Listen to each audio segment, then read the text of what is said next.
തരുൺ കന്ന് കണ്ണടയ്ക്കൂ. കിട്ടിയ permission Tarun കണ്ണെട്ടിയാണ്.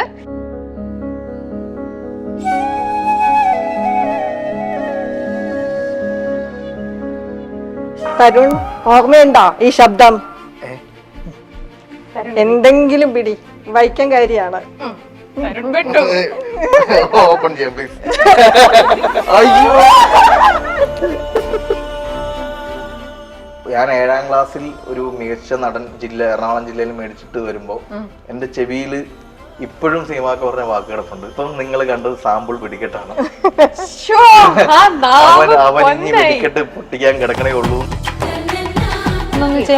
തരുണിന്റെ ഇപ്പഴില്ലേ mono act Tarun sub ജില്ലയിലെ ഒക്കെ എന്താ പറയാ മുടിചൂടാ മന്നനായിരുന്നു. എന്റെ അമ്മേനെ ഞാൻ ട്രോളാൻ പോവാ. വളഞ്ഞു നിന്ന് വെള്ളം കുടിച്ചാൽ മാറും. എനിക്കൊക്കെ അങ്ങനെയാണ്. ലാൽ സാറ് ഈ സീൻ എപ്പം വന്നാലും റിപ്പീറ്റ് ഇടുന്ന് കാണും. അതുകൊണ്ട് കണ്ണ് പൊത്തി കണ്ണീന്നൊക്കെ വെള്ളം വന്നു. അയ്യോ അയ്യോ അയ്യോ അയ്യോ വളഞ്ഞു വെള്ളം കുടിച്ചാൽ മതി. ഷൈജൂടെ തരുൺ ആരോ കോളിൽ വന്നിട്ടുണ്ട്. ആരാണോ? കണക്റ്റഡ് ആണല്ലേ? സർപ്രൈസ് ആണ്. ഹലോ.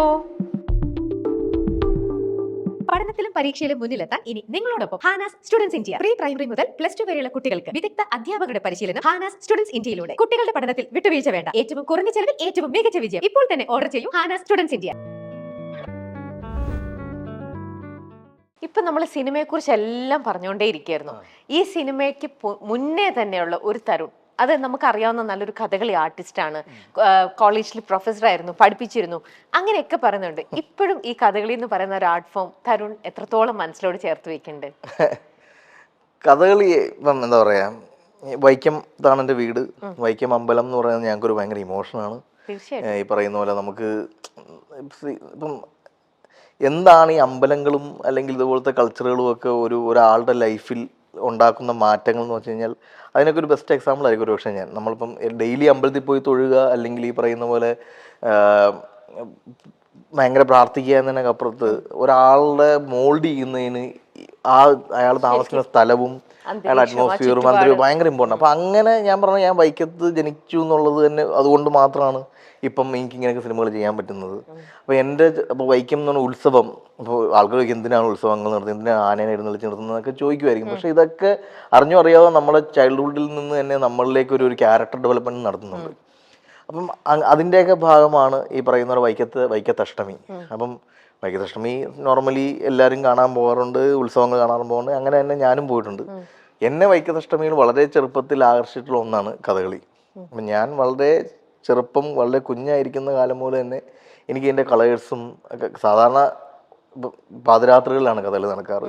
11 മണിക്ക് നടന്നു കഴിഞ്ഞ് കഴിഞ്ഞാൽ ഏതാണ്ട് വെളുപ്പാങ്കാലത്ത് 6 മണി വരെ ഞാൻ വളരെ 5 വയസ്സും 6 വയസ്സും ഉള്ള സമയത്ത് ഞാൻ ഉറങ്ങാണ്ടിരുന്ന് കഥകളികൾ കാണാൻ പോയിട്ടുണ്ടെന്നുള്ളതാണ് അച്ഛനൊക്കെ പറയുന്നത്. അപ്പോൾ എൻ്റെ വേഗമായിട്ട് ഓർമ്മയിൽ അതൊക്കെ നിൽപ്പുണ്ട്. അപ്പം എനിക്ക് ഈ കഥകളിയുടെ മേളവും ഈ കളറും സംഗീതവും അപ്പം ഞാൻ ഇപ്പോൾ ചിന്തിക്കുമ്പോഴാണ് അത് തന്നെയാണ് സംവിധാനം. നമുക്ക് ഈ ഒരു കാഴ്ച, ആ കളേഴ്സ്, അതിൻ്റെ ഡാൻസിനേക്കാളും അല്ലെ അതിൻ്റെ ഈ പറയുന്ന മുദ്രകളെക്കാളും ഒക്കെ ഉപരിയായിട്ട് ഇതെല്ലാം കൂടി ചെണ്ട, മദ്ദളം, ഈ വാദ്യോപകരണങ്ങളൊക്കെ കൂടി ചേരുന്നൊരു കൈൻഡ് ഓഫ് അതാണ് ആക്ച്വലി ഡയറക്ഷൻ.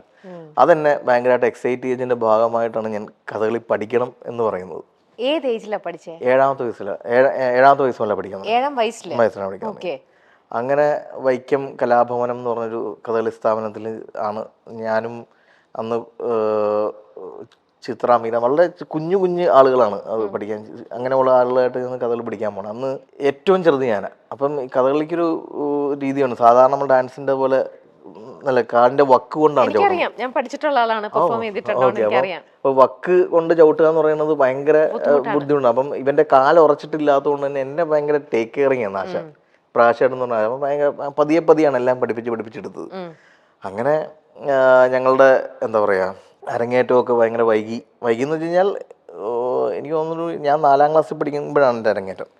അപ്പം നമുക്ക് ഈ കിരീടം പോലും താങ്ങാൻ പറ്റുന്നൊരു ഇതിൽ കൃഷ്ണമുടി ആണെങ്കിൽ പോലും ഈ വെയിറ്റ് ഒന്നും താങ്ങാൻ പോലും വയ്യാത്തൊരു ഏജിലാണ് നമ്മൾ അരങ്ങേറുന്നത്. പക്ഷേ വൈക്കത്തെ ഏറ്റവും വലിയ ക്രൗഡ് പുള്ളിങ് ആയിട്ടുള്ളൊരു കഥകളിയായിരുന്നു ഈ അരങ്ങേറ്റം എന്ന് പറഞ്ഞത്. എനിക്ക് വൈക്കം ഇപ്പോഴും ഓർമ്മയുണ്ട്. അത്രയേറെ ക്രൗഡ് തിങ്ങി നിറഞ്ഞ് കുരുന്നുകളുടെ ഞാനും എൻ്റെ ഒരു സുഹൃത്ത് അനുരാജ് എന്നും പറഞ്ഞ രണ്ടുപേരും ചേർന്നാണ് ഇത് പെർഫോം ചെയ്യുന്നത്, പുറപ്പാട്. ഓക്കെ. അപ്പോൾ അത് കാണാൻ അത്രയേറെ ക്രൗഡ് വന്ന് നിന്ന് അങ്ങനെ ഒരു എന്താ പറയുക, ഒരു വേഷം കെട്ടി ചെയ്യുക എന്ന് പറയുന്നതൊക്കെ ഭയങ്കര ഇഷ്ടമുള്ള കാര്യങ്ങളാണ്. പിന്നെ നിരന്തരം ഇപ്പം എന്നെ സംബന്ധിച്ച് അല്ല എൻ്റെ അച്ഛനെ സംബന്ധിച്ചൊന്നും കഥകളി പെർഫോം ചെയ്ത് നമ്മൾ പൈസ ഉണ്ടാക്കേണ്ട ആവശ്യം ഇല്ല. എന്നാൽ പോലും എന്നെ പല പെർഫോമൻസുകൾക്കും വിട്ടിട്ടുണ്ട്, നീ പോയി ചെയ്തിട്ട് വാ. അപ്പം അത് പോയിട്ട് അപ്പോൾ പല അമ്പലങ്ങളിലും പോയി രാത്രി കാലങ്ങളിൽ നിന്ന് പല വേഷങ്ങൾ കെട്ടി ചിലപ്പോൾ നമുക്കൊരു 1000 രൂപയായിരിക്കും കിട്ടുന്നത്, 500 രൂപയായിരിക്കും കിട്ടുന്നത്. അത് നമ്മൾ കുടുക്കയിലിട്ട് അങ്ങനെ ഒരു കൾച്ചറുണ്ട്. ഞാൻ പറഞ്ഞാൽ അത് മിസ്സായി പോകരുതൊരു ഫാമിലിക്ക്. ഇത് തരുൺ പറയുന്നതിനെക്കാട്ടിലും മനോഹരമായിട്ട് ഞങ്ങൾക്ക് പറഞ്ഞു തരാൻ പറ്റുന്ന വേറൊരാളുണ്ടാവും. തരുൺ കണ്ണടച്ച് അദ്ദേഹത്തിന് ഐഡന്റിഫൈ ചെയ്യണം അതാരാണ് എന്നുള്ളത്. തരുൺ കണ്ണടയ്ക്കൂ. പെർമിഷൻ തരുൺ കണ്ണെട്ടിയാണ്.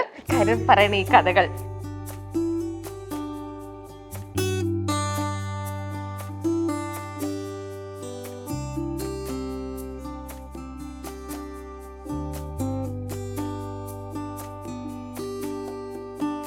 തരുൺ, ഓർമ്മയുണ്ടോ ഈ ശബ്ദം? എന്തെങ്കിലും പിടി. ശബ്ദം ഫെമിലിയറാണ്. അപ്പൊ എവിടുന്നാണ്, എങ്ങനെയാണ്? ഒന്നുകൂടി പറഞ്ഞു. ഓർമ്മയുണ്ടോ ഈ ശബ്ദം? ടീച്ചറാണോ? അതൊരു വൈൽഡ് ഗസ് ആണ്. ഒരു ക്ലൂ ഇട്ട് കൊടുക്കാം. ടീച്ചർ മാത്രമല്ല.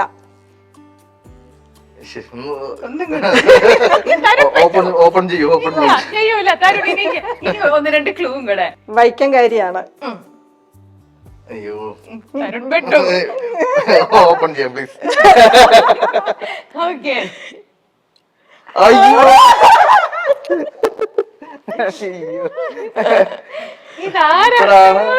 അതെ, ടീച്ചർ മാത്രമല്ല.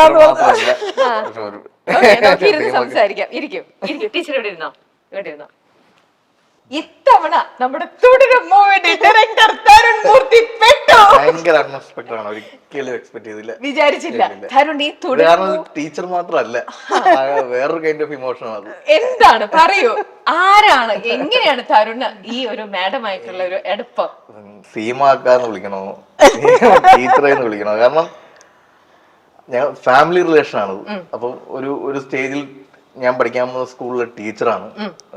പഠിപ്പിച്ചിട്ടില്ല എന്നെ, പക്ഷെ എനിക്ക് ട്യൂഷനൊക്കെ എടുത്തു തന്നിട്ടുണ്ട്. അല്ലെങ്കിൽ ചില സമയത്ത് എനിക്ക് ഞാൻ ഭയങ്കര ടഫായിട്ടിരുന്ന സമയത്തൊക്കെ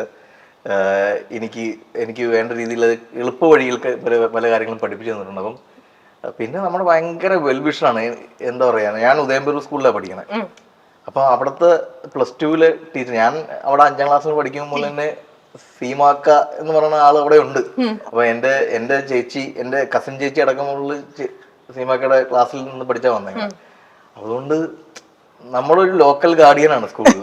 എല്ലാ കാര്യം നോക്കുകയാണെങ്കിലും നമുക്ക് എന്തെങ്കിലും പ്രശ്നം വന്നാലും സങ്കടം വന്നാലും എന്ത് പ്രശ്നം വന്നാലും പോയി കാണാം. അപ്പം ഉദയംപുരം സ്കൂളിന്റെ പ്രത്യേകത എന്ന് വെച്ച് കഴിഞ്ഞാൽ അവിടെ നിന്ന് യൂത്ത് ഫെസ്റ്റുകൾക്ക് ഭയങ്കര പ്രാധാന്യം. അപ്പം ഞാൻ പറഞ്ഞില്ലേ, ഈ എന്നെ മോൾഡ് ചെയ്യുന്നതിൽ ഈ വീടും നാടും എത്രത്തോളം പങ്കുവെച്ചിട്ടുണ്ടോ അതേപോലെ തന്നെ വലിയ പങ്കാണ് ഉദയംപുരം സ്കൂളിനുള്ള. അപ്പൊ അങ്ങനെ ആ സ്കൂളില് നമ്മൾ യൂത്ത് ഫെസ്റ്റുകൾക്ക് പോയി കഴിഞ്ഞ് കഴിഞ്ഞാൽ ഒന്നല്ലെങ്കിൽ കഥകളിക്ക് ഒരു അവാർഡ് കിട്ടും, ഫസ്റ്റ് പ്രൈസ് കിട്ടും, അല്ലെങ്കിൽ മികച്ച നടനായിട്ട് വരും.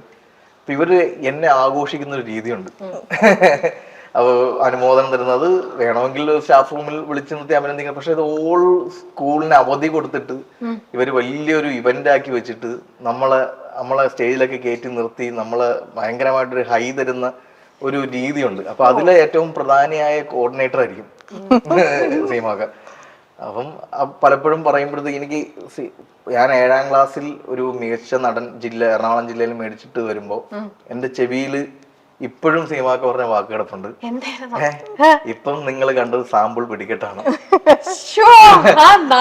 അവൻ ഇനി വെടിക്കെട്ട് പൊട്ടിക്കാൻ കിടക്കണേ ഉള്ളൂ എന്ന് പറഞ്ഞത് എന്റെ ചെവിയിൽ ഇപ്പോഴും എനിക്ക് കിട്ടിയ ഏറ്റവും വലിയൊരു ഒരു അപ്രീസിയേഷൻ കോട്ടാണ്. ഒരു മൈക്കിൽ ഇത്ര ആളുകൾ നിൽക്കുന്ന സമയത്ത് ഇതൊരു സാമ്പിൾ വെടിക്കെട്ടാണ്. അങ്ങനെ തരുണിന്റെ ചെവിയിൽ അങ്ങനെ പറയണ തോന്നിയത് അത്ര സ്പെഷ്യലായിട്ട് എന്താണ് ഈ തരുണിൽ അന്ന് കണ്ടത്?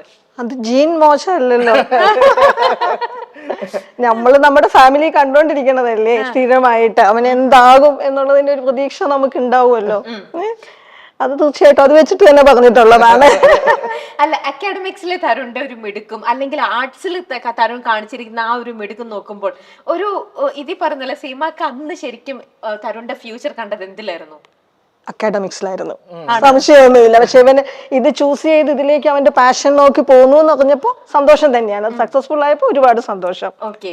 എനിക്ക് പക്ഷെ മിസ് ചെയ്തിട്ടുണ്ട് ഇവനെ കേട്ടോ.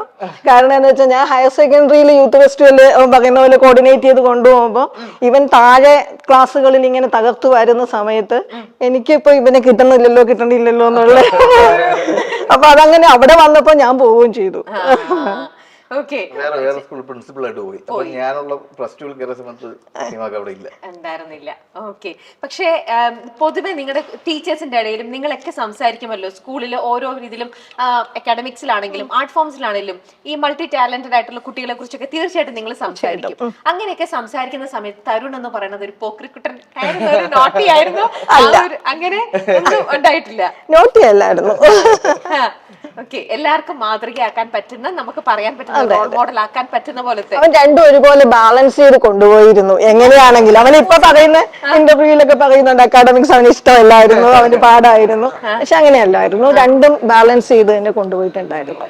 അത് വിട്ടിട്ടുണ്ടായിരുന്നില്ല. ഓക്കെ. പക്ഷേ ഒരു ഒരു ഒരു നോട്ടി അങ്ങനത്തെ ഇതൊന്നും കുസൃതിത്തരങ്ങളൊന്നും ഇപ്പൊ തരുണിന്റെ ഓർമ്മയെ പോലും ഇല്ലേ? എനിക്ക് തോന്നുന്നു പണ്ടെന്തെങ്കിലും കുരുത്തക്കേടൊക്കെ കാണിച്ച സമയത്ത്, പണ്ട് എന്ന് വെച്ചാൽ ഈ പറയുന്ന സ്കൂൾ സമയത്ത് ഒരു കുരുത്തക്കേട് കാണിച്ചതിന്റെ മീനാക്ഷിക്കുട്ടി ടീച്ചർ പിടിച്ച് ഓർമ്മയുണ്ടോ? മീനാക്ഷി ടീച്ചർ പിടിക്കാന്ന് വെച്ചാൽ അത്രയും പാവ ഒരു ടീച്ചർ കേട്ടോ.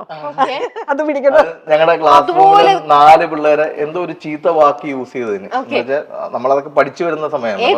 ഈ പറയുന്ന 7ാം ക്ലാസ് സമയമൊക്കെ തന്നെയാണ്. അപ്പം എന്നെ ഒന്നും ഇത് ഞങ്ങൾ പ്രിൻസിപ്പൽ റൂമിലൊന്നും കൊണ്ടുപോയി നിർത്തിയിട്ടില്ല. അപ്പം ഒരു മീനാക്ഷി ടീച്ചർ എന്റെ ഇടയ്ക്കൽ ഏതോ ഒരു സ്റ്റുഡന്റ് പോയി കംപ്ലൈന്റ്, തരുൺമൂർത്തി അടക്കമുള്ളവർ ഈ വാക്ക് യൂസ് ചെയ്തു എന്ന്, ഒരു ചീത്ത വാക്ക്, ഒരു ഭയങ്കര അൺപാർലമെന്ററി വേർഡാണ്. അപ്പൊ അതിന്റെ പേരിൽ എന്നെ ഉച്ചയ്ക്ക് എന്നെയും ഈ എന്റെ കൂട്ടുകാരെയും സ്റ്റാഫ് റൂമിൽ കൊണ്ടുപോയി നിർത്തിയേക്കുക. അപ്പം ഈ ഉച്ചയ്ക്ക് സ്റ്റാഫ് റൂമിൽ ബാക്കി ടീച്ചേഴ്സൊക്കെ പറഞ്ഞ കൂടുതൽ സീമാക്കയും വന്ന് കയറി ഇങ്ങനെ പോയി. എന്റെ ആത്മാഭിമാനം മൊത്തം സീമാക്ക കണ്ടു. അതും ഞാനിങ്ങനെ മോശം വേർഡ് യൂസ് ചെയ്യുന്ന പേരിലാണ്. അപ്പം അതെനിക്ക് ആ സമയത്ത് ഞാൻ കെട്ടിപ്പിടിച്ച് കരഞ്ഞിട്ടുണ്ടെന്ന് തോന്നുന്നു. അതാണ് എന്റെ മനസ്സിലില്ല കേട്ടോ, അതൊന്നും ഓർമ്മയിലില്ല. ഓക്കെ. എനിക്ക് തോന്നുന്നു ഇപ്പം നമ്മൾ ഇവിടെ ഇരുന്ന് ഇരിക്കുമ്പോ മ്യൂസിക് വന്നാൽ ഒരു എൻട്രി വരും.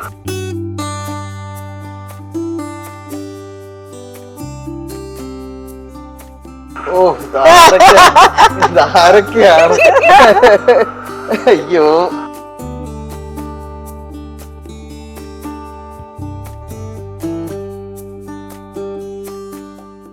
തരുൺ ആരാണ്? ഇത് സുലേഖ ടീച്ചർ, നമ്മളെ സംസ്കൃതം പഠിപ്പിച്ച ടീച്ചറാണ്. ഏത് ക്ലാസ്സിലെ?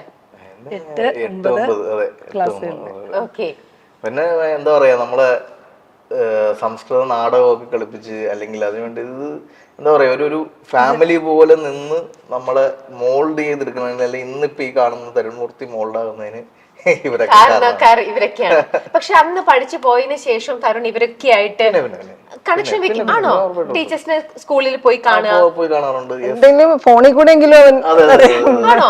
അങ്ങനെ എല്ലാ പഠിപ്പിച്ച എല്ലാ അധ്യാപകരായിട്ടും കണക്ഷൻ വെക്കുന്നുണ്ട്. ഭൂരിപക്ഷം ആളുകളുമായിട്ടും കണക്ഷൻ ഉണ്ട്. നമ്മുടെ ലൈഫിൽ ഏറ്റവും ഇമ്പോർട്ടന്റ് കാണുന്ന എല്ലാവരുമായിട്ട്. ഓ, അത് ഒരു നിങ്ങൾ പഠിപ്പിച്ചു വിടുന്ന സ്റ്റുഡന്റിൽ കാണുന്ന ഏറ്റവും നല്ലൊരു ക്വാളിറ്റി ആണ് അല്ലേ? അവരുടെ ഓരോ യാത്രയിലും വേണമെങ്കിൽ നമുക്ക് മറന്നു പോവാം ഇവരെയൊക്കെ, പക്ഷെ തരുൺ ആ ഒരു സമയം എടുത്ത് നിങ്ങളെ എല്ലാവരെയും ആ ഒരു ഇത് ചെയ്യുന്നുണ്ട്. തരുണിന്റെ ഫിലിം തിയേറ്ററിലേക്ക് ഓടുന്ന റിലീസാണ്, അന്ന് ഒരു മെസ്സേജ് ഇട്ടിട്ട് പോയി മിസ്സേ പ്രാർത്ഥിക്കണം. തരുൺ ശരിക്കും മീനാക്ഷി ടീച്ചറിനും ഉണ്ടായിരുന്നു അല്ലേ? മീനാക്ഷി ടീച്ചറിന് ആദ്യത്തെ ദിവസം തന്നെ എല്ലാവരും കണ്ടിട്ടുണ്ട്. നിങ്ങൾ എല്ലാവരും തുടരും ഞാൻ കണ്ടില്ല, എല്ലാവരും കാണിച്ചുകൊണ്ടിരിക്കുകയാണ്. ഓരോരുത്തരെയും വിട്ടുകൊണ്ടിരിക്കുകയാണ്. തിരുവനന്തപുരം വരെയുള്ള ആളുകളെ വിട്ടു. തരുൺ എന്ന് പറഞ്ഞു കഴിഞ്ഞാൽ എനിക്ക് പറയാൻ കുറച്ച് കാര്യങ്ങൾ തരുണിനെ കുറിച്ചുണ്ട്. അതെന്ന് വെച്ചാല് 8ാം ക്ലാസ് മുതൽ ഒരു 10ാം ക്ലാസ് വരെയുള്ള കാലഘട്ടങ്ങളിലാണ് തരുണമായിട്ട് ഞാനാണ് തരുണെ കൈ പിടിച്ചുകൊണ്ട് കലോത്സവ വേദികളിലേക്ക് ഇങ്ങനെ ഓടുന്നത്. അപ്പൊ കൂടെ അച്ഛൻ എപ്പോഴും ഉണ്ട്. അച്ഛനുണ്ട്, അമ്മയുണ്ട്, പിന്നെ ഞങ്ങൾ കുറേ ആളുകളുണ്ട്. അപ്പോൾ തരുൺമൂർത്തി എന്ന് പറഞ്ഞ വിദ്യാലയത്തില്, സബ് ജില്ലയില്, ജില്ലയില്, സ്റ്റേറ്റില് തരുൺമൂർത്തി എന്ന് പറഞ്ഞ എല്ലാവർക്കും പരിചയമാണ്. പിന്നെ അതുപോലെ തന്നെ തരുണ് സംസ്കൃത നാടകത്തിൽ ഭാസൻ രചിച്ച ഊരുഭംഗം ചെയ്തിട്ടുണ്ട്, ഓർമ്മയുണ്ടോ? നമ്മുടെ കണ്ണൂരുള്ള സാറുമായിട്ട് കർണഭാര കാളു നദി ചുവന്നപ്പോൾ അല്ലേ, അത് മധു സാർ അച്ഛൻ എഴുതിയ നാടകമായിരുന്നു. അത് ഞാൻ സംസ്കൃതത്തിലേക്ക് തർജ്ജമ ചെയ്തു.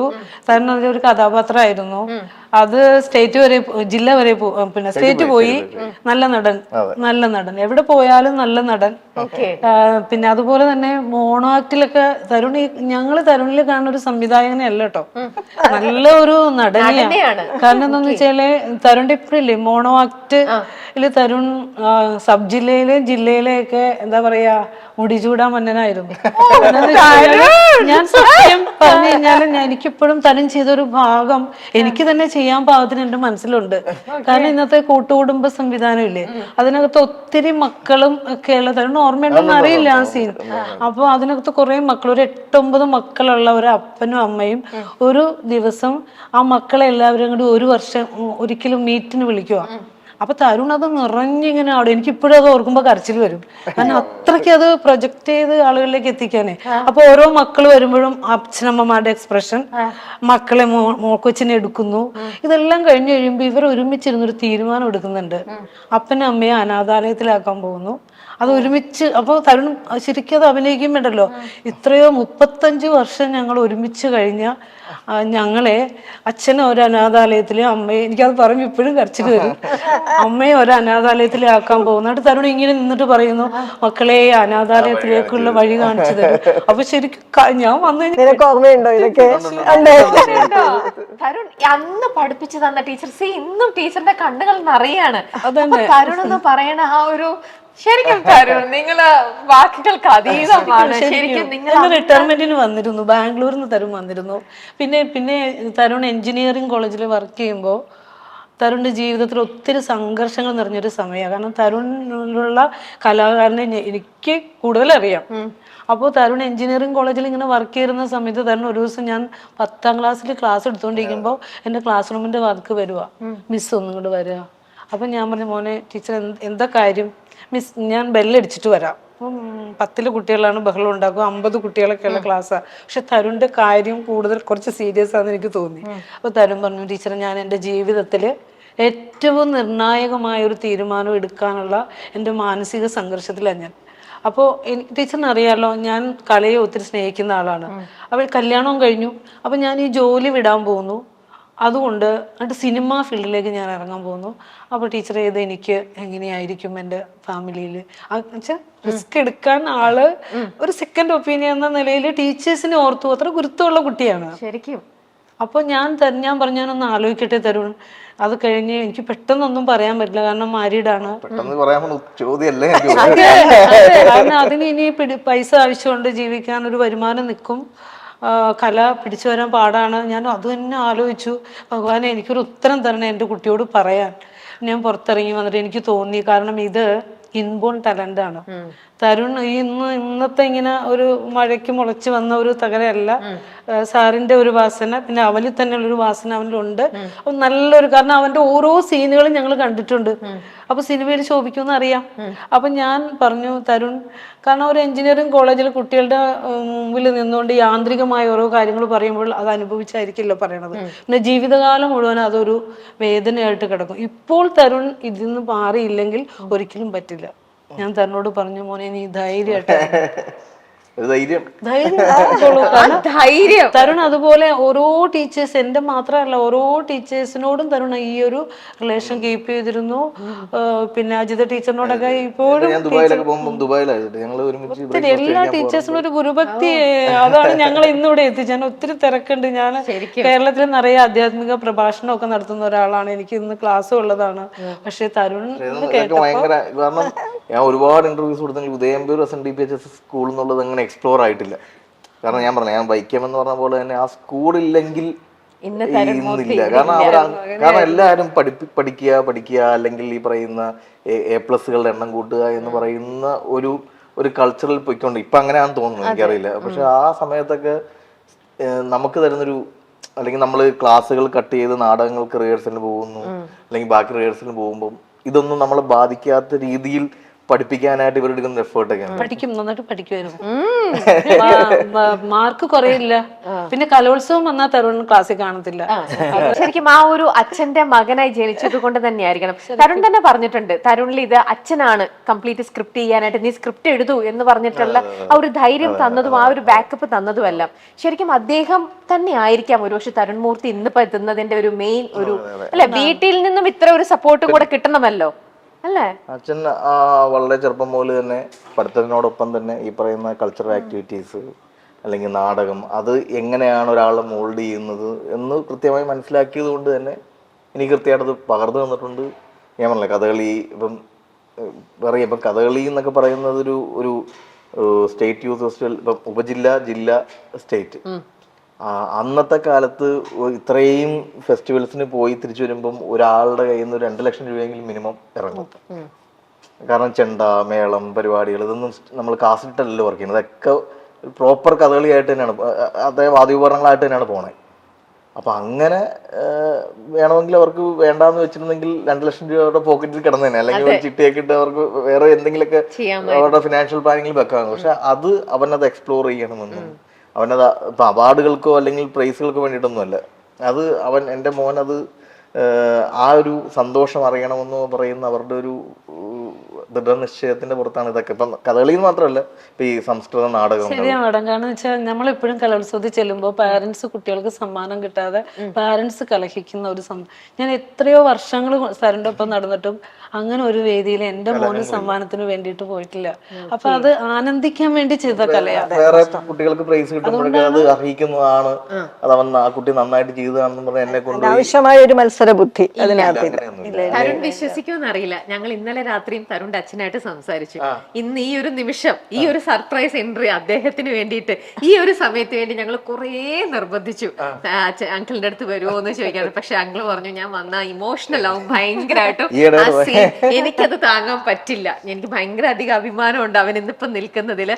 പക്ഷെ അത് ഞങ്ങളപ്പോ കുറേ നിർബന്ധിച്ചു തരുൺ, പക്ഷെ അദ്ദേഹം അത് ബാക്ക് ഔട്ട് ചെയ്തു. ഇമോഷണൽ ആവും ഭയങ്കരമായിട്ട്, അതെ ഭയങ്കരമായിട്ട് ഇമോഷണൽ ആവും ഞാൻ വന്നാൽ ആ സീൻ അങ്ങനെ പറഞ്ഞ അദ്ദേഹം അവിടെ പിൻവലിയായിരുന്നു. അതല്ലായിരുന്നു എങ്കിൽ ഒരല്പം മനസ്സ് അദ്ദേഹം കാണിച്ചിരുന്നെങ്കിൽ ഇന്നിപ്പോ ഇവിടെ ഇവൻ നമ്മുടെ എലിഫന്റ് ടേൽസിന്റെ കമ്പനിയുടെ മീറ്റിംഗുകൾ പോലും ഇപ്പൊ എന്റെ അസിസ്റ്റന്റ് ഡയറക്ടേഴ്സിനെ പറ്റി സംസാരിക്കുന്ന സമയത്ത് വളരെ ഇമോഷണൽ ആവും. അപ്പൊ എനിക്ക് ഈ കുറച്ച് നാളേ ഉള്ളൂ ഭയങ്കര ഇമോഷണൽ ആണ്. എന്ത് കാര്യങ്ങൾ പറഞ്ഞാലും പെട്ടെന്ന് അച്ഛന്റെ ഡ്രീം മകനിലൂടെ ഫുൾഫിൽ ആയില്ലേ ഞാൻ ലൈഫില്. എന്താ വേണ്ടേ, അതുകൊണ്ടാണ് വളരെ തൃപ്തിയായി. ശരിക്കും തരുണ് ശരിക്കും ഭയങ്കര ടച്ച് വുഡ് തന്നെ ടച്ച് ചെയ്യണം. ഒരു എന്താ പറയാ, നമ്മുടെ അച്ഛനും അമ്മയും ലോകം മുഴുവൻ ഇന്നിപ്പം എനിക്ക് തന്നെ കണ്ണു നിറയാണ് തരുൺ. ശരിക്കും ലോകം മുഴുവൻ തരുണിന്റെ സിനിമയും തരുണിന്റെ ക്യാപ്റ്റൻസിനെയും ഇതിലൊക്കെ വാടിപ്പോത്തുമ്പോഴും സ്വന്തം നമ്മളെ ജനിപ്പിച്ച അച്ഛൻ ഇന്നിപ്പോ ആ കണ്ണുകൾ നിറയാണ്. അച്ഛന്റെ ഇമോഷണൽ ആവുന്നത് തരുൺ എന്ന് പറയുമ്പോഴത്തെ അഭിമാനം, പഠിപ്പിച്ച ഗുരുക്കന്മാര് ഇന്നിപ്പോ നമുക്ക് രണ്ടുപേരും ഇവിടെ എത്തിക്കാൻ പറ്റുള്ളൂ.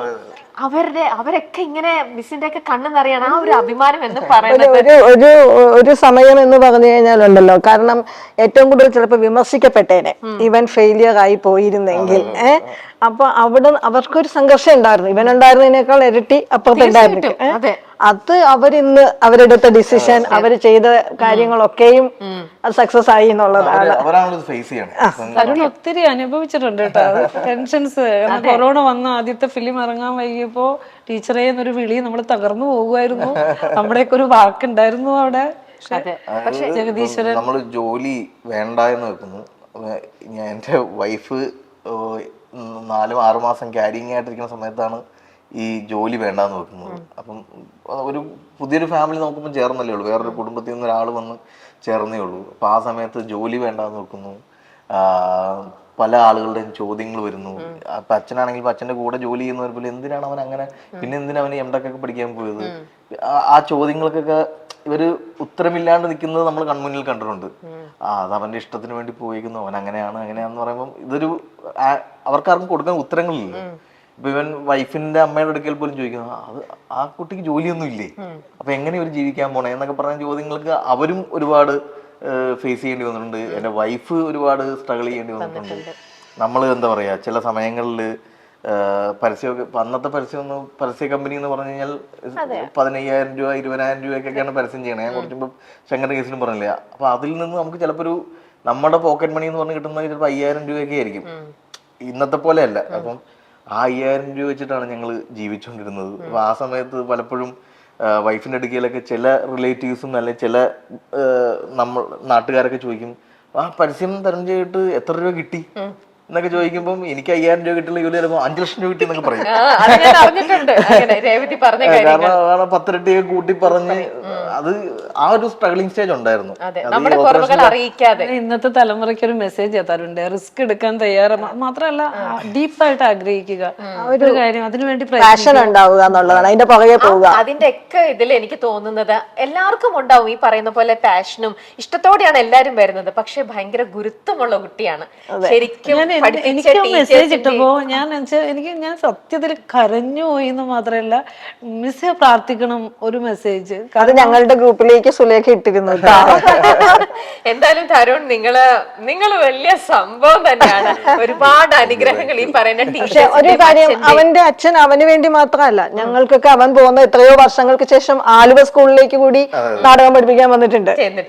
ഓക്കെ, അപ്പൊ എന്തായാലും ഞങ്ങളുടെ ഒരു മെസ്സേജ് എനിക്ക് പറയാനുള്ളത്, കാരണം തരുൺ പഠിച്ചത് ശ്രീനാരായണ ഗുരുദേവ നാമധേയത്തിലുള്ള ഒരു വിദ്യാലയത്തിലാണ്. അപ്പോൾ തരുൺ ഇനി എടുക്കുന്ന എല്ലാ ഇനി ഭാവിയിൽ ധാരാളം സിനിമകൾ ചെയ്യും, അതിലെല്ലാം നല്ല മെസ്സേജ് ഉണ്ടായിരിക്കണം. സമൂഹത്തിന് ഉപകാരപ്രദമായ സിനിമകൾ എടുക്കണം, നല്ല സന്ദേശം ഉണ്ടാകണം, നല്ല കാഴ്ചകൾ ഉണ്ടാകണം, നല്ല അനുഭവം ഉണ്ടാകണം. എൻ്റെ കുട്ടി ജീവിതത്തിൽ ഏറ്റവും അധികം ഉയരണം എന്നൊരു അനുഗ്രഹം കൂടെ പറഞ്ഞുകൊണ്ട് ഒരുപാട് സന്തോഷം ടീച്ചർ, ഒരുപാട് സന്തോഷം. ഞങ്ങൾ വിളിച്ചപ്പോഴാണേലും ഇന്ന് വേറെയും കമ്മിറ്റ്മെന്റ് ഉള്ളതാണ്, എന്നാലും നിങ്ങൾ എത്തിയല്ലോ, അതിലൊരുപാട് സന്തോഷമുണ്ട്. ഈ ഒരു മുഹൂർത്തം ഓക്കെ, ഈ തരുണിന്റെ ഇങ്ങനത്തെ ഒരു മുഖം ഞങ്ങൾക്ക് ഇത്രയും പറഞ്ഞ് മനസ്സിലാക്കി തന്നത്, ഇങ്ങനെ ഒരു ടീച്ചറിൽ നിന്ന് എത്തിയതിൽ ഒരുപാട് സന്തോഷമുണ്ട്. സന്തോഷം ശരിക്കും. Thank you so much teacher. ഈ തുടരും സിനിമയുടെ എല്ലാത്തിനും കാരണം ഇനിയിപ്പോ ഒരു കല്യാണപ്പെണ്ണാണ് വീഡിയോ ബോളിലേക്ക് ജോയിൻ ചെയ്യുന്നത്. ആ കല്യാണപ്പെണ്ണാണ് ശരിക്കും ഈ തുടരുവിന് പ്രശ്നത്തിനെല്ലാം തുടക്കം ഇട്ട് വെച്ചിരിക്കണത്. ദേ നോക്കിക്കോ. ഹായ് തെരിച്ചേട്ടാ, ജീവിതത്തിൽ ഏറ്റവും സന്തോഷമുള്ള ദിവസങ്ങളിൽ കൂടിയാണ് കടന്നു പോകുന്നതെന്ന് എനിക്കറിയാം. കൺഗ്രാറ്റുലേഷൻസ്. ആൻഡ് എനിക്ക് ഒത്തിരി സന്തോഷമുണ്ട് തുടരും പോലുള്ള ഒരു സൂപ്പർ ഹിറ്റ് സിനിമയില്, അതും ലാലേട്ടനും ശോഭന മാം ഒക്കെ ഉള്ള ഒരു സിനിമയില് എനിക്കും ഒന്ന് പാർട്ടാവാൻ സാധിച്ചതിൽ. ആൻഡ് അത് മാത്രമല്ല, തെരച്ചേട്ടന്റെ പ്രധാനപ്പെട്ട 2 സിനിമകളിൽ എനിക്ക് പാർട്ടാവാൻ പറ്റി, സൗദി വെള്ളിക്കയിലും തുടരുമിലും. Thank you so much. And എന്റെ അടുത്ത് തരുൺമൂർത്തിയെ കുറിച്ച് ആര് ചോദിച്ചാലും ഞാൻ പറയുന്നൊരു കാര്യമുണ്ട്, എങ്ങനെയുണ്ട് ഡയറക്ടർ എന്ന് ചോദിച്ചാൽ ഞാൻ പറയും, ഒരു കിടിലൻ ആക്ടർ ഡയറക്ടർ ആയാൽ എന്തായിരിക്കും അതിന്റെ ഒരു റിസൾട്ട് എന്ന് പറയുന്നത്, ഞങ്ങൾ ആക്ടേഴ്സിന് കിട്ടുന്ന ഇൻപുട്ട് എന്തായിരിക്കും, ആൻഡ് അത് കൺവേർട്ട് ആയിട്ട് വരുന്ന റിസൾട്ട് എന്തായിരിക്കും, അല്ലേ? ഞാൻ എപ്പോഴും പറയുന്നൊരു പോയിന്റ് ആണ് കേട്ടോ. ആൻഡ് ഇനിയും ഒത്തിരി ഒത്തിരി നല്ല സിനിമകൾ, ആളുകളെ ടച്ച് ചെയ്യുന്ന, ചിന്തിപ്പിക്കുന്ന, ചിരിപ്പിക്കുന്ന, കണക്ട് ചെയ്യുന്ന ഒരുപാട് നല്ല സിനിമകൾ ഉണ്ടാക്കാൻ പറ്റട്ടെ. എല്ലാവിധ ആശംസകളും നേരുന്നു. Thank you. ഓക്കെ, തരുൺ പുറത്ത് ആരോ പ്രശ്നം ഉണ്ടാക്കുന്നുണ്ട്. ഭയങ്കര പ്രശ്നമാണോ? തരുൺ ഇവിടെ ഉണ്ടെന്ന് അറിഞ്ഞിട്ട് ആരോ വന്നതാ. അപ്പൊ അതെങ്ങനെ അറിഞ്ഞിട്ട് അവർക്കും ഈ തരുണിന്റെ ഷോയിൽ പറഞ്ഞ തരുണിന്റെ അടുത്ത് എന്തോ പറയണം എന്നൊക്കെ പറഞ്ഞിട്ട്, ആരാന്നറിയില്ല. പക്ഷെ അത് ഷോയാന്ന് പറഞ്ഞു. ഇതൊന്നും അല്ല കേട്ടോ, ഗസ്റ്റ് ഒന്നും അല്ല കേട്ടോ, നമ്മൾ വിളിച്ചിട്ടൊന്നും അല്ല, വേറെ ആരോ വന്നതാ. ബുദ്ധിമുട്ടാവില്ലെങ്കിൽ വിളിക്കട്ടെ.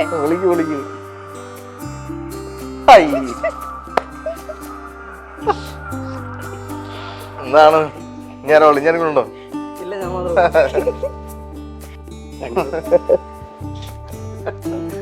ഷൈജേട്ടാ, എത്ര നാളായി കണ്ടിട്ട്? ഒരുപാട് നാളുകളായി. സുഖമായിട്ടിരിക്കുന്നോ? സുഖം, സന്തോഷം. ബാക്കി വിശേഷമൊക്കെ നമുക്ക് ഇരുന്ന് സംസാരിക്കാം. എന്താണ് ഷൈജേട്ടാ, എങ്ങനെ ഉണ്ടായിരുന്നു? എന്നാ പറയാനാ, ഞാൻ സാറിന്റെ അടുത്ത് പരാതി പറയാൻ വന്ന. എന്ത് പരാതി? സാറിനോട് പറഞ്ഞു നിങ്ങൾ ഷൈജേട്ടന്റെ സിനിമയിൽ അഭിനയിപ്പിച്ചേനോ? അതല്ല, അത് ഭയങ്കര സന്തോഷമല്ലേ. അത് കഴിഞ്ഞാൽ അത്ര സന്തോഷത്തിൽ നിൽക്കുമ്പോ എന്നോട് പറയണേ, 2 ഇനി ഇല്ലാത്തോന്നു. 2 സിനിമയായി. അതൊരു സങ്കടമല്ലേ. അത് പറഞ്ഞ് പിറ്റേ ദിവസം കണ്ട് അടുത്ത പടത്തിന്റെ ഇത് അനൗൺസ് ചെയ്തു. അപ്പൊ എന്റെ തലേദിവസം എന്നോട് പറയാ, 2 നീ ഇതുവഴി അങ്ങ് പൊക്കോ. അങ്ങനെ രണ്ടിൽ തിരിഞ്ഞു പോവില്ല എന്നൊരു ഓർമ്മപ്പെടുത്തൽ. അല്ല, ഞാൻ എന്നിട്ട് സാറിനോട് പറഞ്ഞു ചോദിച്ചു നോക്കി, ഞാൻ സാറിനോട് എന്നാലും പറഞ്ഞു, സാറേ ഞാൻ അതിലെ സൈഡിലാണ് പോകുന്നത്. ഞാൻ പറഞ്ഞു പാസിംഗ് ലിങ്കിൽ എന്നെ വിടണം. എന്നെ വിടണമെന്ന് പറഞ്ഞു. പക്ഷെ ഇപ്പൊ കണ്ടെടുത്തോളം എന്താ പറയാ, തന്റെ കൂടെ ഒരു ടീമിലുണ്ടെങ്കിൽ അവർക്ക് പറ്റിയതാണെങ്കിൽ എന്തെങ്കിലും ഒരു കഥാപാത്രവുമായിട്ട് അടുത്ത പ്രൊജക്റ്റിലും തരുൺ തരും എന്തായാലും. കൂടെ കൂട്ടി നിങ്ങളൊക്കെ ഭയങ്കര മാജിക്കൽ പെർഫോമൻസ് ചെയ്യുന്ന ആൾക്കാരല്ലേ? ഇല്ല, ഞാൻ പറഞ്ഞ പെർഫോമിങ് അല്ല. ഇപ്പൊ സാറിന് പറയണ ചേട്ടൻ അസിസ്റ്റന്റ് എടുക്കാൻ പറഞ്ഞാൽ എനിക്ക് സന്തോഷമാണ്. കാരണം കുറച്ച് നമുക്ക് പഠിക്കാം. അല്ലെങ്കിൽ തന്നെ നമ്മൾ അതിനകത്ത് നോക്കിയെന്ന് കണ്ട ആളാ. അപ്പം സാറ് പറയണ വേഷമില്ലാന്ന് പറഞ്ഞാൽ അസിസ്റ്റന്റ് ആണെങ്കിലും എനിക്ക് സന്തോഷമുള്ള കാര്യമാണ്. കാരണം അസിസ്റ്റിൽ ഉണ്ടാവുകയും ചെയ്യാം. അതൊരു സന്തോഷമുള്ള കാര്യമാണ്. ഷൈജു ചേട്ടന് ഈ കോവിഡ് സമയത്ത് നമ്മള് ഈ ആദ്യ സിനിമ ഇറങ്ങാൻ പറ്റാത്തതിന്റെ ഭയങ്കരമായ വീർപ്പൂട്ടൽ അനുഭവിക്കുന്ന സമയമാണ്. അപ്പം ആ സമയത്ത് ഈ ഇൻസ്റ്റാ റീലുകൾ അല്ലെങ്കിൽ യൂട്യൂബ് വീഡിയോസ് ഒക്കെ ഭയങ്കരമായിട്ട് ഇങ്ങനെ നമ്മൾ കണ്ടുകൊണ്ടിരിക്കുന്ന സമയത്ത് ഞാൻ നിർത്താണ്ട് ഒരു ഹാഫ് ഡേ ഫുൾ ചിരിക്കുവാണ്. അതായത് ഒരു പ്രസവ വാർഡിൽ ഭാര്യയുമായിട്ട് വന്ന് നിൽക്കുവാണ് ഭർത്താവും ഭാര്യയും. അപ്പം മുൻ കാമുകി ഡെലിവറി ആയിട്ട് അപ്പുറത്തെ ബെഡിൽ വന്ന് നിൽക്കണം. അപ്പൊ ഭർത്താവിന്റെ ഒരു അവസ്ഥ ഉണ്ടല്ലോ, രണ്ടും കൂടി മാനേജ് ചെയ്യാൻ പറ്റുന്ന ഒരു അവസ്ഥ. അതിന്റെ ഇടക്ക് ഒരു മയക്കാനുള്ള ഇഞ്ചക്ഷൻ മാറി പുള്ളിയുടെ മൂട്ടിൽ തന്നെ കുത്തുകയും ചെയ്യും. അതാ യൂട്യൂബിൽ ഇത് കാണുവാണെങ്കിൽ, യൂട്യൂബിൽ കണ്ടിട്ടില്ലെങ്കിൽ അത് ദയവ് ചെയ്ത് ഒന്നുകൂടി കാണാൻ. ഞാൻ ഇത്രയേറെ ചിരിച്ച ഒരു സ്കിറ്റോ അതെന്താണ് ആ പ്രോഗ്രാം ഇല്ല. അപ്പൊ ഞാൻ ഈ മനുഷ്യന് അന്ന് നോട്ട് ചെയ്തത്, എനിക്ക് പരിചയമില്ല ഷൈജു ചേട്ടൻ. അതിനു മുമ്പും പല പ്രോഗ്രാമിലും ഒക്കെ ഞാൻ കാണുന്നുണ്ടെങ്കിലും ഈ എന്തൊരു ആർട്ടിസ്റ്റാണ്. സ്കിറ്റിന്റെ ആയ വൾഗാരിറ്റീസോ അല്ലെങ്കിൽ സ്കിറ്റിന് കയ്യിൽ നിന്ന് പോകാവുന്ന ഓവർ എക്സ്പ്രഷൻസോ ഒന്നും ഇല്ലാന്ന് ഭയങ്കര നാച്ചുറലായിട്ട് ഒരു ആക്ടർ നിന്ന് പെർഫോം ചെയ്യുക. അപ്പൊ അയാൾ സെന്റർ ഓഫ് അട്രാക്ഷൻ ആയിട്ട് മാറുവാണ്. അത് ഒരു പറയുന്ന ദൈവം അനുഗ്രഹിച്ചു കൊടുക്കുന്നതുകൊണ്ട് മാത്രം സംഭവിക്കുന്നതാണ് അങ്ങനത്തെ പെർഫോമൻസുകൾ. അപ്പം ഞാനപ്പം ആ സമയത്ത് സൗദി വെള്ളക്കയുടെ ചെറിയ ചിന്തകളൊക്കെ തുടങ്ങി. ഞാൻ ഇയാൾ എവിടെയെങ്കിലും യൂസ് ചെയ്യണം എന്നിങ്ങനെ മനസ്സിലിങ്ങനെ പാവപ്പെടുത്തിട്ടേ. അപ്പൊ സൗദി വെള്ളക്ക എഴുതി വന്നപ്പോഴത്തേക്ക് ഒരു വളരെ മാന്യനായ ഒരു കള്ളുകുടിയൻ ഈ പറയുന്ന പോലീസ് സ്റ്റേഷനിൽ വന്നിട്ട് ഒരു ഉത്സവത്തിനുള്ള ഒരു ആനയ്ക്ക് ചിക്കൻ ബിരിയാണി മേടിച്ചു കൊടുത്തതിന്റെ പേരിൽ അറസ്റ്റ് ചെയ്യപ്പെട്ടുകൊണ്ടിരിക്കുന്ന ഒരു വളരെ സർക്കാസ്റ്റിക് ആയിട്ടുള്ളൊരു ഹ്യൂമർ സീക്വൻസ് ആണ്. അപ്പൊ ഇത് ഭയങ്കര കൺട്രോളുള്ള ഒരു ആക്ടർ ചെയ്താലേ നിൽക്കുള്ളൂ. എന്നാ മദ്യപാനിയാണ്, എന്നാ ഭയങ്കര മാന്യമായ ഡ്രസ്സ് ധരിക്കണം, ഒരു സർക്കാർ ഉദ്യോഗസ്ഥനം തോന്നണം. ചില ഉത്സവങ്ങളൊക്കെ കാണുമല്ലോ ഇങ്ങനെ ഇൻസേർട്ടൊക്കെ ചെയ്തു വന്ന് അലമ്പുണ്ടാക്കുന്ന ചില. അപ്പൊ അത് നമ്മൾ ഈ വൈക്കത്തഷ്ടമിയിലൊക്കെ ഇത് കണ്ടിട്ടുണ്ട്. അപ്പൊ അങ്ങനെ ഒരു ക്യാരക്ടർ ചെയ്യാനായിട്ട് വെറുതെ ഒരു ആക്ടറിനെ കൊണ്ടൊന്നും നിർത്താൻ പറ്റില്ല. അല്ലെങ്കിൽ നമ്മളൊരു പുതിയ ആളെ കണ്ടെത്തി വെക്കുന്നത് റിസ്ക് ആണ്. അപ്പൊ ഞാൻ അന്നേരം പറഞ്ഞു, ഇങ്ങനെ ഷൈജോ അടിമാലി എന്ന് പറഞ്ഞ ഒരു ആക്ടർ ഉണ്ട്, അയാളുടെ ഒരു സ്കിറ്റ് ഞാൻ കണ്ടിട്ടുണ്ട്, വിളിച്ചിട്ട് നമുക്ക് നമുക്ക് സംസാരിക്കാന്ന് പറഞ്ഞു. അങ്ങനെയാണ് ഷൈജോ ചേട്ടനെ ഞാൻ വിളിക്കുന്നതും ഇതിന്റെ ഭാഗമായിട്ട് ഈ കൂട്ടിലേക്ക് വരുന്നത്. ഷൈചേട്ടന്റെ എത്രയോ പെർഫോമൻസ് എനിക്ക് നന്നായിട്ട് അറിയാം. ഞങ്ങൾ ഒരുമിച്ച് എത്രയോ സ്റ്റേജുകളിൽ ചെയ്തിട്ടുണ്ട്. അതുകൊണ്ട് ഷൈചേട്ടൻ എന്ന് പറഞ്ഞ ഇൻസ്റ്റന്റ് ആയിട്ട് എന്തൊരു ഹ്യൂമർ സെൻസ് ആണ്. ഓരോന്നും പറഞ്ഞ് ഞങ്ങളൊക്കെ ആ ഒരു സമയത്ത് എത്രയോ ഷൈചേട്ടൻ ഞങ്ങളെ ചിരിപ്പിച്ചിരിക്കുന്നതെന്ന് അറിയോ. കുറെ നാള് ഞങ്ങളെ ഇട്ട് ഇങ്ങനെ ചിരിപ്പിച്ചിട്ടുള്ള ഭയങ്കര ഹ്യൂമർ സെൻസ് ആണ്. അതുകൊണ്ട് അത് പ്രത്യേകം പറയേണ്ട കാര്യം പോലെ നന്നായിട്ട് അറിയാം. ഈ സിനിമയില് ഇക്കിൾ സീൻ അല്ലേ, ഭയങ്കര രസം. ലാൽ സാർ ഭയങ്കര എക്സൈറ്റഡ് ആയിട്ട് ചെയ്തൊരു സീക്വൻസ് ആണ് ഇക്കിൾ സീൻ. കാരണം ലാൽ സാർ ഇതുവരെയും സിനിമയിൽ ഇക്കിളിട്ട് അഭിനയിച്ചിട്ടില്ല. അപ്പൊ അതിന്റെ ഒരു എക്സൈറ്റ്മെന്റിൽ പെർഫോം ചെയ്യുന്ന സമയത്ത് ലാൽ സാറിനും അത് ഷൂട്ട് ചെയ്യുന്ന സമയത്ത് എനിക്കും ഉണ്ടായിരുന്നു. അപ്പം ലാൽ സാറിന്റെ കൗതുകമായിട്ട് ഞാൻ പറയണേ, ഞാൻ ഇത് ലാൽ സാർ ഈ സീൻ ഷൂട്ട് ചെയ്യണതിന് ഒരാഴ്ച മുന്നേ തന്നെ ഞാൻ ലാൽ സാറിന്റെ അടുക്കൽ ഇങ്ങനെ ഫീഡ് ചെയ്ത് തുടങ്ങി, നമുക്കൊരു ഇക്കിളിട്ടൊരു സീൻ അഭിനയിക്കണം. ഇക്കിളിട്ടൊരു സീനാണ്, സ്ക്രിപ്റ്റിൽ ഇല്ലത് അങ്ങനെ. സാർ ഇക്കിളിട്ട് ഒരു സീൻ അഭിനയിക്കണം എന്ന് ഞാനിങ്ങനെ പറഞ്ഞു കൊടുത്തോണ്ടിരിക്കുക. സാർ ഇക്കിളിട്ട് അഭിനയിക്കണം അല്ലേ? അപ്പൊ അത് ഭയങ്കര കൗതുകമായി സാർ. അപ്പം ആക്ടറിന്റെ മനസ്സിൽ ആ സീൻ ഡയറക്ടർക്ക് എത്രത്തോളം പ്രഷ്യസ് ആണെന്ന് മനസ്സിലായി. അതുകൊണ്ടായിരിക്കുമല്ലോ അയാൾ മുന്നേ പറഞ്ഞേക്കണത്. അപ്പൊ അന്ന് രാവിലെ ഷൂട്ട് ചെയ്യാൻ വരുന്ന സമയത്ത് ലാൽ സാർ ഇന്നാണ് നമ്മൾ ഇക്കിൾ സീൻ എന്ന് പറഞ്ഞ് ഭയങ്കര. അപ്പം അത് ഇക്കിൾ ഇപ്പൊ നമ്മളോട് അഭിനയിക്കാൻ പറഞ്ഞു കഴിഞ്ഞാൽ, ഇപ്പൊ ഷൈജ ചേട്ടനോട് പറഞ്ഞാൽ അത് ഈസി അല്ല, ഭയങ്കര പാടുള്ള സീക്വൻസ് ആണ്. നമ്മള് മറന്നു പോകും ചിലപ്പോ. ഡയലോഗ് ഡയലോഗിന്റെ ഇടയ്ക്ക് കൃത്യമായ ഹ്യൂമർ ഉണ്ടാക്കുന്ന രീതിയിൽ ഇക്കിള് വരണം. അപ്പൊ ആളുകൾക്ക് ഇപ്പം കണ്ടോണ്ടിരിക്കുന്നത് എന്ത് ഇക്കിൾ സീൻ എന്നൊക്കെ തോന്നുമായിരിക്കും. പക്ഷെ അത് ഞാൻ പറയണ ഒരു ക്രിയേറ്റർ എന്നുള്ളത് പറയുന്നു, അത് ഈസി അല്ല.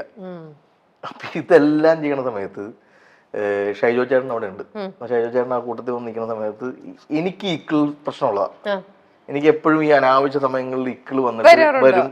അപ്പൊ ഇക്കിള് വന്നു കഴിയുമ്പോ എന്റെ അമ്മയുടെ വിഷമം ഞാൻ മരിക്കാൻ പോകുന്നുള്ള ആ രീതിയിലായിരിക്കും ടെൻഷൻസ് കാണിക്കുന്നത്. ഷോ ഇക്കിള് വന്നു, വെള്ളം കുടിക്കണം മോനെ, അത് ഈ കൽക്കണ്ടം കടിക്കണം മോനെ എന്ന് പറയുന്ന സോക്കോൾഡ് പണ്ട് കേട്ടുള്ള എല്ലാ കാര്യങ്ങളും പറയും. അപ്പൊ എനിക്ക് ഇക്കിള് വന്നു കഴിഞ്ഞാൽ എന്റെ അമ്മ എന്നോട് പറഞ്ഞ വളഞ്ഞു നിന്ന് വെള്ളം കുടിക്കണമെന്ന് പറയും. അപ്പൊ ഞാൻ വളഞ്ഞു നിന്ന് വെള്ളം കുടിക്കില്ല. വളഞ്ഞു നിന്ന് വെള്ളം കുടിച്ചു കഴിഞ്ഞാൽ ഇക്കിള് മാറും. ആരോ പറഞ്ഞു കൊടുത്തിരിക്കുകയാണ്, സയന്റിഫിക് ഒന്നും എനിക്കറിയില്ല. അപ്പൊ എന്നെ കൊണ്ട് ഇങ്ങനെ കുനിച്ചൊക്കെ നിർത്തിയിട്ട് വെള്ളം ഇങ്ങനെ വെച്ചത് ഇക്കിള് മാറ്റാൻ വേണ്ടി. ഇക്കിളൊന്നും മാറിയൊന്നുമില്ല. ഇക്കിള് ഇതൊക്കെ ഒരേ അവരുടെ ചിന്ത. അപ്പൊ അമ്മയുടെ ഒക്കെ ടെൻഷനാണ്. അപ്പൊ ഞാൻ ഇക്കിള് എപ്പിസോഡ് ഇങ്ങനെ വന്നപ്പോൾ ഞാൻ ഈ മനുഷ്യനോട് പറഞ്ഞു, എന്റെ അമ്മേനെ ഞാൻ ട്രോളാൻ പോവാ, വളഞ്ഞു നിന്ന് വെള്ളം കുടിച്ചാൽ മാറും. എനിക്കൊക്കെ അങ്ങനെയാ. അതാണ് അതിനകത്തെ ഡയലോഗ് സാറ് പറഞ്ഞു. ഓൺ സ്പോട്ടിൽ വന്നു. ഞാൻ അങ്ങനെ ഒന്ന് പറഞ്ഞാൽ മതി പറഞ്ഞു. ഇത് ഇങ്ങനെ വന്ന് ഇക്കിള് പറഞ്ഞു, വളഞ്ഞു നിന്ന് വെള്ളം കുടിച്ചാൽ മതി മാറും. ലാൽസറേ വളഞ്ഞു നിന്ന് വെള്ളം കുടിച്ചാൽ മതി മാറും, എനിക്കൊക്കെ അങ്ങനെയാ ഇപ്പോൾ ഓർന്നു എന്ന് പറഞ്ഞ സാധനമാണ്. ഇത് ഓൺ സ്പോട്ടിൽ ചെയ്ത പരിപാടിയാ. ലാൽ സാറ് ഈ സിനിമയില് പുള്ളി ഒരുപാട് എന്താ പറയാ മൈൻഡ് ബ്ലോയിങ് ആയിട്ടുള്ള പെർഫോമൻസ് തന്നിട്ടുണ്ടെങ്കിലും ഈ സീൻ എപ്പം വന്നാലും റിപ്പീറ്റ് ഇടുന്ന് കാണും. ലാൽ സാർ ചിരിക്കണത് ഞാൻ എന്റെ ജീവിതത്തിൽ ലാൽ സാർ ഇങ്ങനെ കണ്ണ്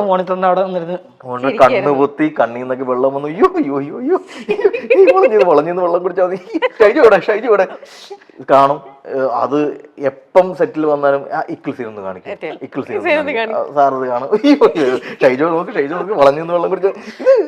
ഇതിങ്ങനെ എൻജോയ് ചെയ്ത് കാണുക.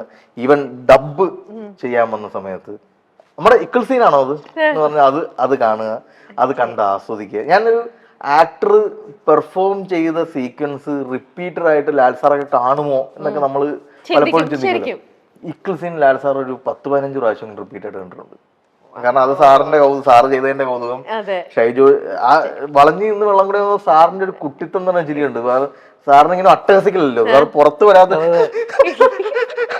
ചിരിയാണ്. ആ ചിരിയിൽ ലാൽ സാർ ചിരിച്ച് ഇത് ഭയങ്കരമായിട്ട് ആസ്വദിക്കുന്നുണ്ട്. അപ്പൊ അങ്ങനെ ഒരു പരിപാടി ഷൈജു ചെയ്യാൻ പറ്റി. എന്തായാലും വലിയൊരു ഭാഗ്യത്തിന്റെ വലിയൊരു വിജയത്തിന്റെ കൂടെ ഒപ്പം സാറ് വേറൊരു ഉഗ്രൻ കാര്യമുണ്ട്. ബൈക്ക് അത് പറഞ്ഞിട്ടുണ്ടോ ഇന്റർവ്യൂവിന്? ഇപ്പൊ പറഞ്ഞു, റീസെന്റ് പറഞ്ഞു. ബൈക്കിൽ ഭയങ്കര ഹിറ്റ് ആയതാണല്ലോ സ്പ്ലെൻഡറിൽ ഇവര് രണ്ടും കൂടി ബിവറേജിൽ നിന്ന് ഓടുന്നൊരു ഓട്ടം. ബിവറേജിൽ നിന്നൊക്കെ ഷൂട്ട് ചെയ്തിട്ട് ഈ അവിടെ ഓടി ഇറങ്ങുന്നതും ബൈക്കിൽ നിന്ന് ട്രാവൽ ചെയ്യുന്നവരെ ഞങ്ങൾ ഷൂട്ട് ചെയ്തു. അത് കഴിഞ്ഞിട്ട് അടുത്ത ഷൂട്ട് ചെയ്യാൻ വേണ്ടി അടുത്ത സ്ഥലത്തേക്ക് പോകണം. അപ്പൊ all set okay, break schedule, നമ്മൾ അടുത്ത സ്ഥലത്തേക്ക് പാക്കപ്പ് ചെയ്ത് പോവുകയാണെന്ന് പറഞ്ഞാൽ എല്ലാവരും വണ്ടിക്കത് കയറി. എനിക്ക് നിങ്ങൾ പറഞ്ഞാൽ കുറച്ച് ഹ്യൂമർ അതിന്. അതെ, ഷൂട്ട് ഇങ്ങനെ നടന്നുകൊണ്ടിരിക്കുക. അപ്പൊ നമ്മുടെ ഈ ഷർട്ടിനകത്ത് ചെറിയ ചാറ്റൽ മഴയുണ്ട്. അപ്പൊ ഷർട്ടിനകത്ത് വെള്ളം വീണ് കഴിഞ്ഞാൽ അത് പിന്നെ അത് കോസ്റ്റ്യൂമർക്ക് പിന്നെ രണ്ടാമത് തേക്കും പണിയൊക്കെയാണ്. അപ്പൊ എന്നോട് പറഞ്ഞു ക്യാരവാനിൽ ഇരുന്നോളാൻ പറഞ്ഞു. ഇല്ലെങ്കിൽ ഞങ്ങളൊന്നും ക്യാരവാനല്ല, കാരണം വെച്ചാൽ എല്ലാവരും സെറ്റിൽ സാറ് ഇങ്ങനെ ഷൂട്ട് ചെയ്യുന്ന സംഭവം ആയതുകൊണ്ടും ലാൽസാറിന്റെ ഒക്കെ ഇതൊക്കെ ആയതുകൊണ്ട് നമുക്കറിയാലോ എല്ലാവരും അവിടെ തന്നെയാ. ക്യാരവാൻ ഫ്രീയാ, ആരും ഡ്രസ്സ് മാറാൻ മാത്രം പോകുന്നുള്ളൂ. ആരും ക്യാരവാൻ ആവശ്യത്തിന് ക്യാരവാൻ ഷോറാമാണെങ്കിലും ക്യാരവാനിൽ പോയൊന്നുമില്ല. നമ്മൾ ചുറ്റുമിരുന്ന് നമ്മൾ സംസാരിക്കുന്ന പരിപാടിയാണ് അവിടെ ഉള്ളത്. ഭയങ്കര രസമായിരുന്നു. അപ്പൊ എന്നോട് ക്യാരവാനൊക്കെ പറഞ്ഞപ്പോ എന്നെ മാത്രം ക്യാരവാൻ. അപ്പൊ ഞാൻ പറഞ്ഞു കോസ്റ്റ്യൂം മഴ നനയും, അതുകൊണ്ടാണ് പറഞ്ഞു ശരി. അപ്പൊ ഞാൻ ഫുൾ ടൈം ഇവരുടെ കൂടെ തന്നെ ഉണ്ടല്ലോ, ആരും നോക്കുന്നില്ല. ഇവര് ഷിഫ്റ്റായി പോയി, കുറെ നേരം കഴിഞ്ഞിട്ടേ എല്ലാം സെറ്റായി. ലാൽ ബൈക്ക് വന്നു, എല്ലാം വന്നു. ലാൽ സാർ വന്നു, ലാൽ സാർ ബൈക്ക് കയറി. ഓക്കെ പോവാം, ആക്ഷൻ പോവാം. ഷൈജോണ്ടിരിക്കുക. ഷൈജോ 10 കിലോമീറ്റർ അപ്പുറത്ത് ക്യാരവാന്റെ അകത്ത് ഇരിക്കും. ഇപ്പം വിളിക്കുന്നു പറഞ്ഞോണ്ട് ലാൽ സാർ അടക്കം വന്നിട്ട് അവിടെ ഇരിക്കുകയാണ്. ഷൈജോനെ കിട്ടാനില്ല. ഇടയ്ക്ക് വന്നിട്ടേ ഞാൻ ക്യാരവാന്റെ കൂടെ ഫുൾ വണ്ടിയല്ലേ, എന്നെ ആരും വിളിക്കണല്ലോ. അപ്പൊ ഇങ്ങനെ ഇരിക്കല്ലേ, ഒറ്റയ്ക്കല്ലേ, ഭയങ്കര അസ്വസ്ഥ. അത്രയും നേരം ഈ കൂടെ ഇരുന്നോണ്ടിരിക്കണല്ലേ, പുറകിൽ മാറിയെന്ന് വർത്താൻ പറഞ്ഞേ. ഇവരൊക്കെ എവിടെ പോയി പറയാൻ വേണ്ടി നിങ്ങൾ തുറന്നു നോക്കിയപ്പോ ശൂന്യം. ലാൽ സാർ വന്നിട്ട് ഷൈജോടെ മോനെ. അപ്പോഴാണ് ബിനു പപ്പു ഷൈജോടെ ഡിക്സൺ ഷൈജോടെ അവിടെ ഇങ്ങനെ പറന്ന് പറഞ്ഞു ഷൈജോടെ നോക്കുന്നു. ഷൈജോടെ ക്യാരവാൻ്റെ അകത്ത് ഇരിപ്പുണ്ട്. പിന്നെ ഇവിടെ നിന്നൊരു വണ്ടി 100-110 പോകുന്നു. അവിടെ ചെന്ന് ഷൈജോനെ പിക്ക് ചെയ്തോണ്ട് വരുമ്പോ ലാലേട്ടൻ അവിടെ തോളൊക്കെ ചിരിച്ച് എവിടെയായിരുന്നു മോനെ. എന്നിട്ടേ ഞാൻ വരുമ്പോ എനിക്ക് അങ്ങോട്ട് ചെല്ലാൻ പറ്റുമോ എന്താണ്, സാർ അന്നേരം വേറെ സ്ഥലത്താ, കാരണം വണ്ടി പോകുന്ന എടുക്കാനുള്ള സെറ്റപ്പിലൊക്കെ. അപ്പൊ ഞാനിങ്ങനെ ചെല്ലുമ്പം പ്രൊഡ്യൂസർ രഞ്ജിത്ത് സാറ് ഒരു കുടയും ചൂടി അപ്പൊ ഇങ്ങനെ കുടയും ചൂടിച്ചിങ്ങനെ നിൽക്കുക. ആള് ബൈക്കിൽ എന്നിട്ട് ബൈക്കിൽ ഇരിക്കുമ്പോഴും സാറേ കാലും കുത്തി വെക്കില്ലോ, ഒരു കാലം കുത്തി വെച്ചിട്ട് ഇങ്ങനെ ഇരിക്കുക. ഞാൻ അത്ര താമസിച്ചു എന്നോ ഒന്നുമല്ല, ഞാൻ വന്നു കഴിഞ്ഞപ്പോൾ തന്നെ കയറി വേണേ. അപ്പം ഞാൻ ടെൻഷൻ അടിച്ച് ഇങ്ങനെയൊക്കെ സാർ എന്തായിരിക്കും അവസ്ഥ എന്ന് ഓർത്ത് നിൽക്കുമ്പോൾ, കാരണം എൻ്റെ ഭാഗത്തുള്ള മിസ്റ്റേക്ക് അല്ലെങ്കിൽ പോലും സാർ അത്ര നേരം നിന്നില്ല എന്നുള്ള കുറ്റബോധം എനിക്ക് കിടക്കും. അപ്പോൾ കയറി കഴിഞ്ഞപ്പോൾ തന്നെ വണ്ടി കയറിയപ്പോൾ തന്നെ 100 110 പിടിച്ചിരുന്നോ എന്നൊക്കെ പറഞ്ഞിട്ടേ നമ്മളങ്ങ് മൈൻഡ് മാറ്റിയിട്ട് നമുക്ക് കൂടെ കൂട്ടിയും കൊണ്ടുപോയി. വേണമെങ്കിൽ നെർവസ് ആക്കായിരുന്നു. ഞാൻ ഇത്രയും നേരം വെയിറ്റ് ചെയ്യുന്നില്ലേ ഷൈജോ, നിങ്ങൾ എവിടെ പോയി കിടക്കുമായിരുന്നു ചോദിച്ചു കഴിഞ്ഞാൽ ഷൈജോ തീർന്നു. ഒന്നും ചെയ്യാൻ പറ്റില്ല എനിക്ക്. ചെയ്യാണ്ട് കൂടെ നിർത്തി ഏറ്റവും ബെസ്റ്റ് ആയിട്ടുള്ള പെർഫോമൻസുകൾക്ക് സാധ്യത കൊടുത്ത് അതെ സ്പേസ് കൊടുത്ത്, അതെനിക്ക് അതാണ് എനിക്ക് ലാലേട്ടനെ പറ്റി പറയാനുള്ളത്. ഈ സ്പേസ് കൊടുക്കുക എന്ന് പറയുന്നത് അദ്ദേഹത്തിന് അറിയാം. കൂടെയുള്ള ആക്ടേഴ്സിന് സ്പേസ് കിട്ടുമ്പോഴാണ് എനിക്ക് ബെറ്റർ കൊടുക്കാൻ പറ്റുക എന്നുള്ളത്. ഇപ്പം പ്രകാശ് വർമ്മയുടെ കേസിലാണെങ്കിലും ഇവരുടെ കേസിലാണെങ്കിലും നീ അത് പറ, ഞാനത് പറയാം, അല്ലെങ്കിൽ നീ അത് പറയണ്ട, ഇത് എന്റെ സിനിമയാണെന്ന് വേണമെങ്കിൽ പറഞ്ഞാൽ നമുക്ക് ആർക്കും അത് നമുക്ക് എതിർക്കാൻ പറ്റുന്നില്ല. പക്ഷെ ഈ സിനിമയിൽ ഇവർക്കൊക്കെ സ്പേസ് കൊടുക്കുക. നമ്മുടെ വിവരയിലോട്ട് പോകാൻ വേണ്ടി അവിടെ വന്ന് ബൈക്കിൽ നിൽക്കുന്ന സമയത്ത് നീ ആ ഡയലോഗ് പറ, നീ ഡയലോഗ് പറ, ഞാൻ വന്നിട്ട് ഡയലോഗ് പറ എന്നൊക്കെ പറഞ്ഞിട്ട് ഞാനാണ് അത് ചെയ്യണേന്ന് പറഞ്ഞപ്പോ വന്നിട്ട് വെള്ളത്തൊക്കെ തട്ടിയിട്ട് അപ്പൊ ഭയങ്കര കൂളായിരുന്നു. ഇനി ലാൽസാറിന്റെ ഏറ്റവും ഫേവറേറ്റ് ആണ് വളഞ്ഞു നിന്ന് വെള്ളം കുടിച്ചാൽ മതി. എന്തായാലും അമ്മ പറയും കണ്ടോ മോനെ ലൈഫിൽ നിനക്കത് ഇങ്ങനെയെങ്കിലും ഉപകാരമായി എന്നുള്ളത്. ഇത് തരുൺ ആരോ കോളിന് വന്നിട്ടുണ്ട്. ആരാണോ? കണക്റ്റഡ് ആണല്ലേ? സർപ്രൈസ് ആണ്. ഹലോ ഹലോ തരുണാണ്. Hello hello hello hello yes. മനസ്സിലായോ? ഇല്ലല്ലോ. ഹലോ ഇല്ല, മനസ്സിലായില്ല. ശബ്ദം കിട്ടുന്നില്ല. ശബ്ദം കിട്ടുന്നില്ല. ഓക്കെ, ഞാൻ പവിത്രയാണ്. അമൃത